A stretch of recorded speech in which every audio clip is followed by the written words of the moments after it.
Hello student, this is the fourth lecture of gravitation topic.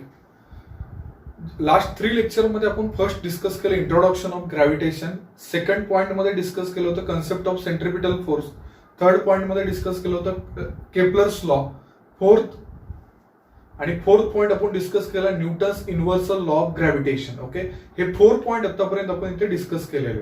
या topic मध्ये total 7 point आपल्याला discuss करायचे.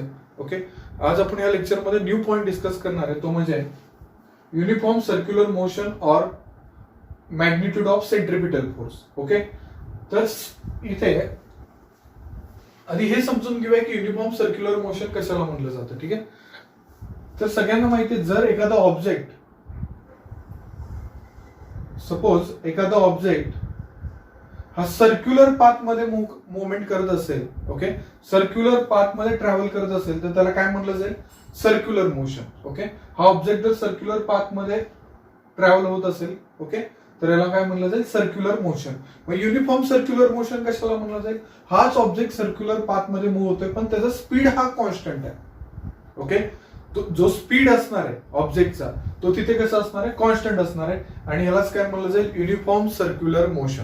Okay, uniform circular मोशनची definition काय झाली मग इथे, object travelling in a circular path with constant speed. Okay, हा तिथे कॉन्स्टंट स्पीड न मूव्ह झाला पाहिजे.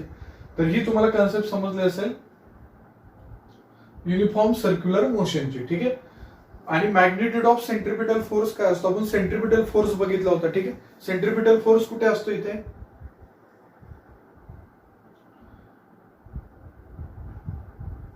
सेंट्रिपिटलची डायरेक्शन कशी असते, टुवर्ड्स द सेंटर, आणि हा जो फोर्स सेंटरकडे अट्रॅक्ट करतो त्या फोर्सलाच आपण काय म्हणतो, सेंट्रिपिटल फोर्स. ओके, आणि सेंट्रिपिटल फोर्सचा जो फॉर्म्युला आहे तो असतो mv²/r. आता हेच कन्सिडर करूया की इथे सपोज हा प्लॅनेट आहे आणि हा सनच्या सेंटर भोवती तो रिव्हॉल्व्ह होतोय. ठीक आहे, सन भोवती तो रिव्हॉल्व्ह होतोय. तर इथे हा जो असणार आहे तो प्लॅनेट असणार आहे, आणि प्लॅनेटचं मास कन्सिडर करूया m. m is the mass of planet. Okay, r is the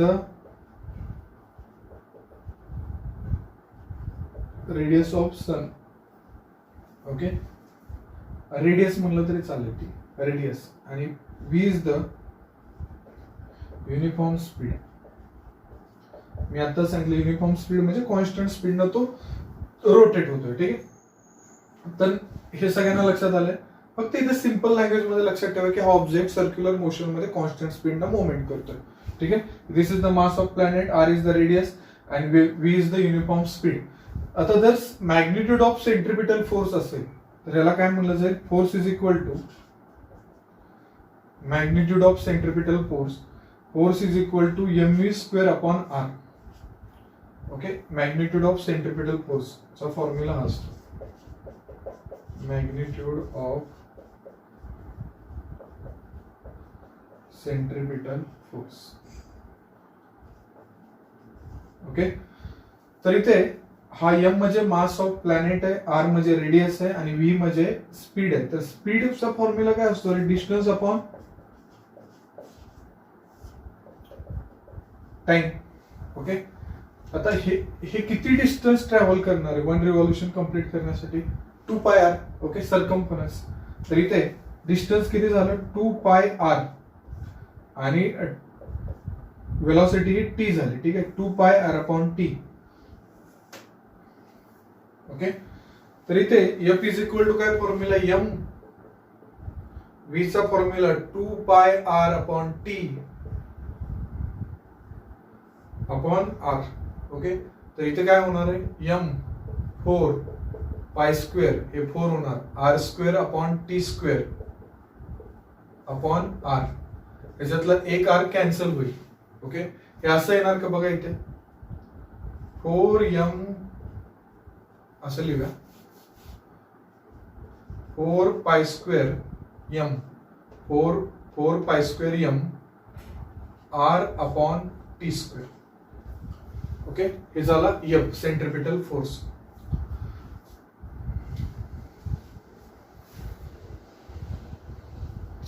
तर इथे एक ऍडजस्टमेंट करूया. F इज इक्वल टू इथं R स्क्वेअर न मल्टिप्लाय करूया आणि डिवायडेड करूया. हा R मी आहे असा ठेवलाय, फक्त इथे ऍडजस्टमेंट काय केली, R स्क्वेअर न मल्टिप्लाय आणि डिवायडेड केले. तर इथे 4 पाय स्क्वेअर M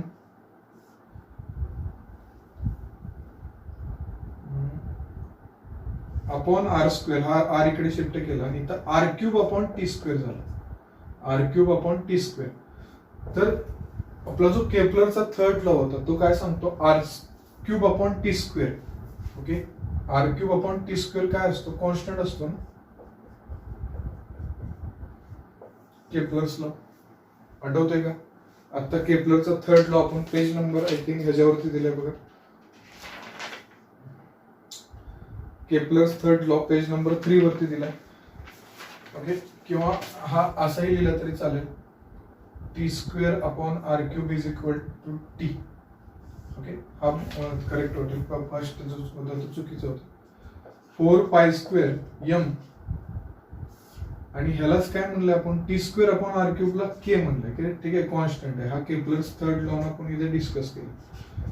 तर इथे लक्षात द्या, 4 पाय के पण कॉन्स्टंट आहे आणि मास पण कसा राहणार आहे, कॉन्स्टंट राहणार आहे. तर इथे रिलेशन काय झालं रे, centripetal force is inversely proportional to the square of radius. Okay, centripetal force is inversely proportional to the square of radius आणि ह्यालाच काय म्हणलं जातं, inverse square law of gravitation. Inverse square law of gravitation. Okay, जर तुम्हाला विचारलं inverse square law of gravitation तर त्याच्यामध्ये हे तुम्हाला तिथे मेन्शन केलं पाहिजे. ओके, तर परत एकदा रिपीट करूया एक्झॅक्टली काय डिस्कस करतो आपण इथे.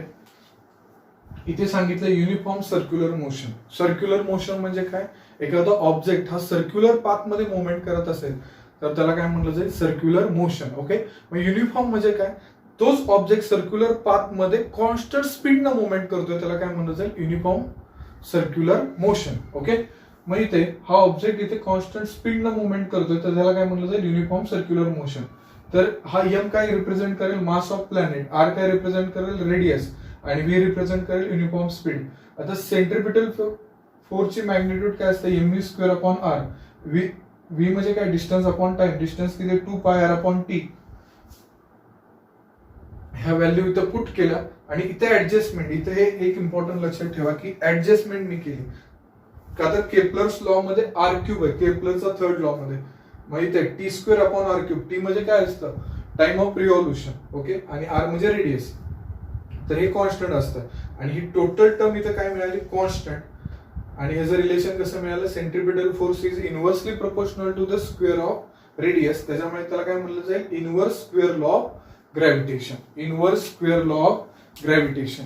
तर हा पार्ट इम्पॉर्टंट आहे आणि ह्याच्यामध्ये हे अशा पद्धतीने तुम्हाला प्रेझेंट करायचं. तर हे व्यवस्थित नोट करून घ्या. हे दिलेलं तुम्हाला पेज नंबर, बुक मध्ये पेज नंबर 5 वरती दिलेलं. ठीक आहे,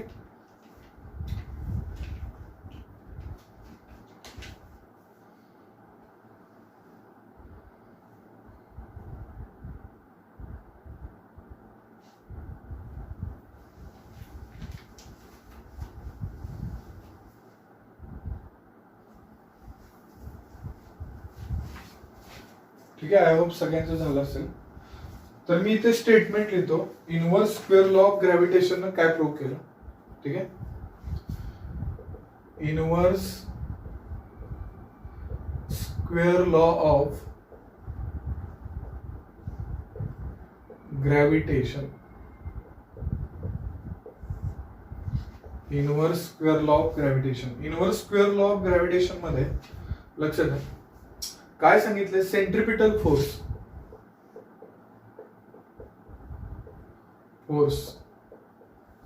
okay,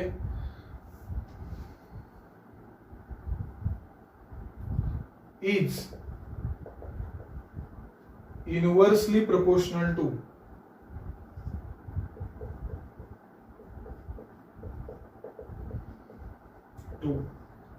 square of distance between planet and sun. Planet and sun. Okay, हा झाला inverse square law of gravitation. Centripetal जो फोर्स आहे तो कसा आहे, inversely proportional to the square of distance between planet and sun. Okay, बघा हे सन आणि प्लॅनेट मधलं डिस्टन्स म्हणजे कोण असणार आहे, आर. ओके, आणि हा फोर्स एफ हा inversely proportional to the R square, आणि ह्यालाच म्हणलं जातं inverse square law of gravitation. Okay, हे पण स्टेटमेंट नोट करून घ्या. आणि खाली ह्याच्या आधी हे सिंपल लँग्वेज मध्ये लक्षात ठेवायचं असेल तर असं लक्षात ठेवा, F is inversely proportional to the, F represent करतो centripetal force, F is inversely proportional to the square of distance between planet and sun, म्हणजेच रेडियस. ओके, नोट करून घ्या.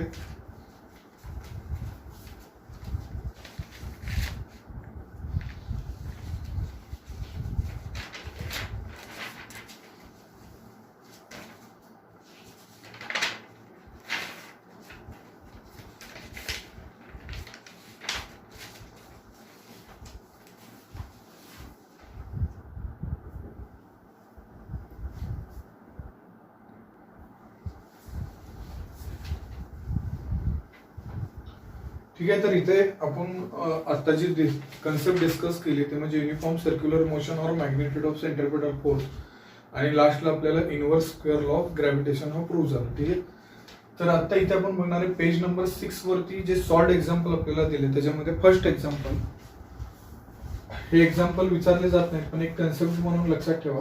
ओके, हे 2 ऑब्जेक्ट इथे दिले, 2 ऑब्जेक्टचे मास असे 75 kg अँड 80 kg. ओके, तर example ready करूया. Mahendra and Virat sitting at a distance 1 metre from each other and their masses 75 kg and 80 kg respectively. What is the gravitational force between them. Simple example आहे. Okay, तर example कसं आहे लक्षात आहे इकडे. Suppose हा 75 m1 आहे आणि m2 आहे तो 80 kg.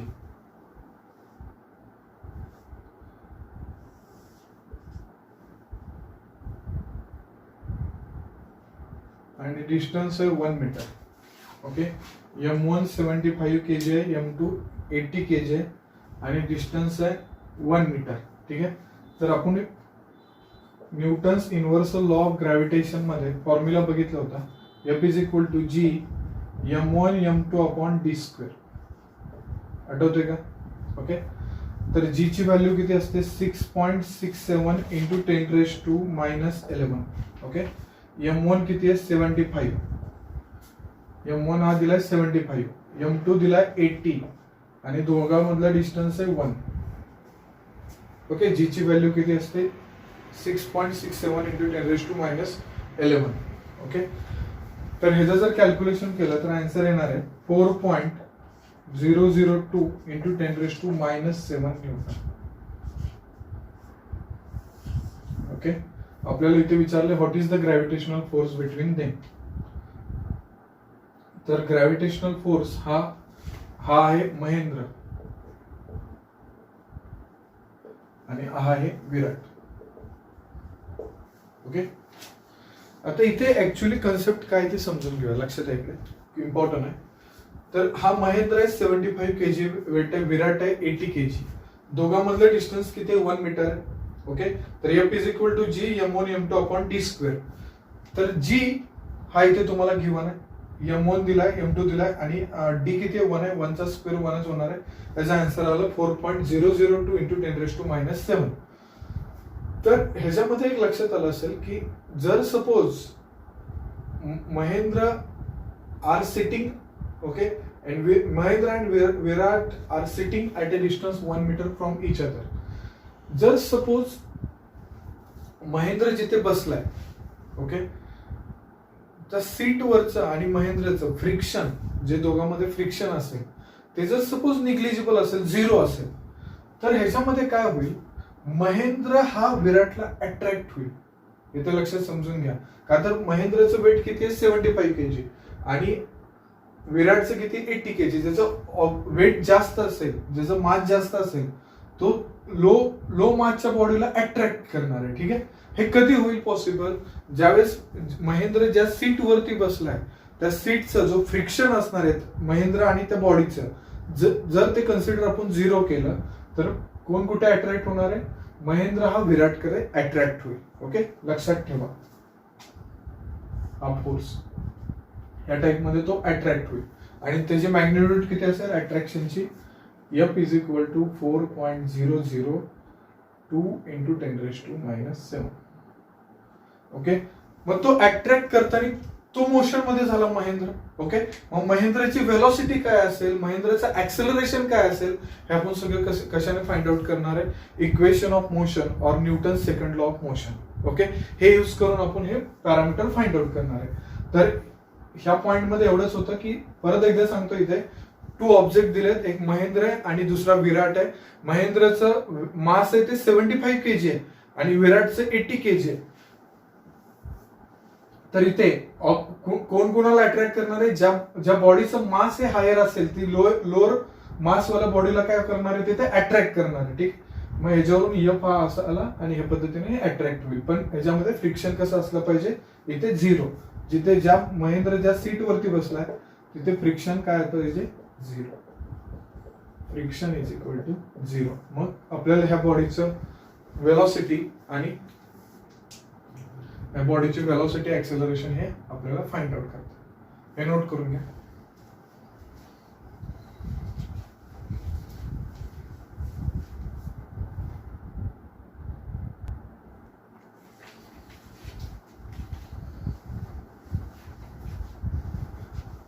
तर हे पेज नंबर 6 वरती जे सेकंड एक्झाम्पल आहे ते दिले.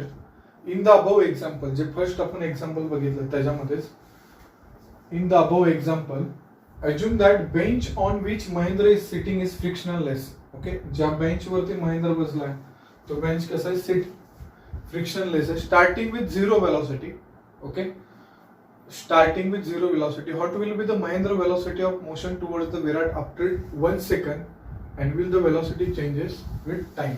Okay, and how? तर आता इथे पाठीमागच्या एक्झाम्पल मध्ये आपण काय बघितलं की सपोज हा महेंद्र आहे, मास किती आहे महेंद्रचं? 75 kg. ओके, आणि सेकंड हा विराट आहे. विराटचं मास किती आहे? 80 kg. तर दोन्ही मधलं जे डिस्टन्स आहे डी किती आहे? 1 मीटर आहे दोन्ही मधलं डिस्टन्स. ओके, तर इथे M1 75, M2 80, महेंद्र आणि विराट.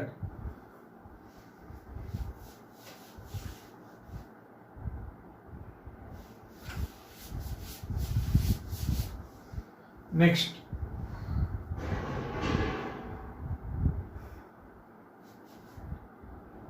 आता इकडे Newton second law of motion.